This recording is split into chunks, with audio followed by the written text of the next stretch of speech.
Begitu banyak pola makan yang harus dibatasi oleh pasien ginjal. Lalu bagaimana solusinya untuk menurunkan kreatin yang tinggi? Nah, yuk kita bahas, tapi sebelum itu wajib untuk konsultasi dulu. Buat Bapak Ibu yang mau konsultasi sama saya, silakan pencet tombol plus yang ada di sini agar nanti komunikasi kita nggak dibatasi dan saya bisa membalas pesan dari Bapak Ibu. Komen mau konsultasi dan jangan lupa di-share, semoga jadi amal jariah. Nah, Bapak Ibu, ini salah satu pertanyaan yang memang paling banyak konsul sama saya mau di DM, di komentar live, ataupun juga di komen-komen VT. Pola makannya begitu banyak yang harus dibatasi, lalu saya makan apa? Nah, sebelum Bapak Ibu komen mau makan apa nih, saya kasih tahu dulu harus dibatasi itu kenapa. Jadi buat yang sudah dalam fase stadium 3 ginjal dengan kondisi nilai EGFR 30 sampai 59 dan kreatininnya 1,5 sampai 2,0 itu harus dibatasi pola makannya karena ginjal Bapak Ibu ini sudah mengalami kerusakan setengah. Stadium 3 ini kerusakan sedang Bapak Ibu. Ginjal Bapak Ibu tidak bisa lagi menghasilkan hormon eritropoietin atau EPO. Ini hormon yang berperan penting buat menghasilkan sel darah merah. Nah, makanya pada pasien stadium 3 itu sudah mulai merasakan gampang capek, mudah lelah, nafasnya mulai berat, sering sesak nafas, gampang pingsan, kulitnya kering. Karena HB-nya ini udah rendah. Karena ginjal Bapak Ibu udah nggak bisa lagi menghasilkan hormon eritropoietin. Makanya harus dibatasi. Bukan hanya makanan, tapi juga cairannya. Nah, kalau nggak mau dibatasi, itu bisa mempercepat Bapak Ibu untuk cuci darah. Orang yang sudah membatasi pola makan, sudah mengatur pola makan, bahkan juga sudah konsumsi obat setiap hari, itu masih bisa terjadi lonjakan kreatin walaupun sedikit demi sedikit.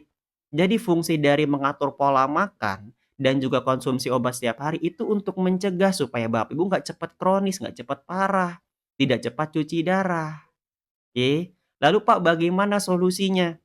Oke, Bapak Ibu. Pertama adalah kalau misalkan sudah melakukan langkah yang tadi dengan mengatur pola makan dan juga Bapak Ibu konsumsi obat setiap hari, coba lakukan gaya hidup yang sehat ini yang selalu saya berikan ke pasien-pasien ginjal yang saya dampingi. Penyebabnya dulu tangani. Jadi kebanyakan ketika sudah mengalami gangguan fungsi ginjal karena takut cuci darah, fokusnya itu ke ginjalnya untuk menurunkan kreatinin, sedangkan Bapak Ibu lupa. Justru ginjal Bapak Ibu ini rusak, gagal ginjal karena diabetesnya, hipertensinya juga, asam urat, batu ginjal, ISK, kista ginjal, dan faktor lainnya. Nah, ininya dilupakan. Akhir tangani ginjal, lupa atur pola makan supaya gulanya turun. Lupa untuk kontrol tensi supaya dia turun. Padahal penyebabnya dulu tangani. Ini Bapak Ibu. Ketika penyebabnya di awal ditangani, gulanya, tensinya, asam urat, maka ketika ini turun, kreatinin, urium pasti dia turun. Baru kita support supaya turunnya ini lebih maksimal dengan apa? Atur pola makannya. Nah, pola makan juga harus pas dengan protokol diabetesnya kalau bagi yang kena diabetes. Lalu juga tensinya kalau kenanya karena tensi, baru ginjalnya. Nah, keduanya ini harus berbarengan.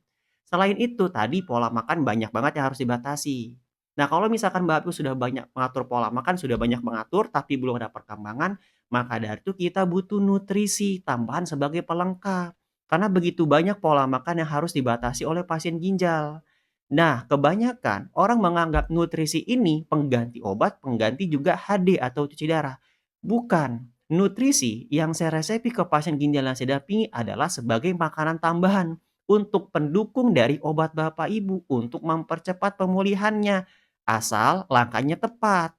Makanya nutrisi itu terakhir, bukan di awal. Jadi buat yang langsung tanya apa nutrisinya, apa obatnya, saya berani jamin orang itu pasti tidak mengatur gaya hidup, maunya simpel aja. Nah, kalau misalkan cara berpikir seperti ini, wajar kalau kambuhan terus Bapak Ibu nggak pernah turun kreatin uriumnya. Paham ya di sini ya? Barulah ditopang dengan olahraga dan juga jam istirahatnya.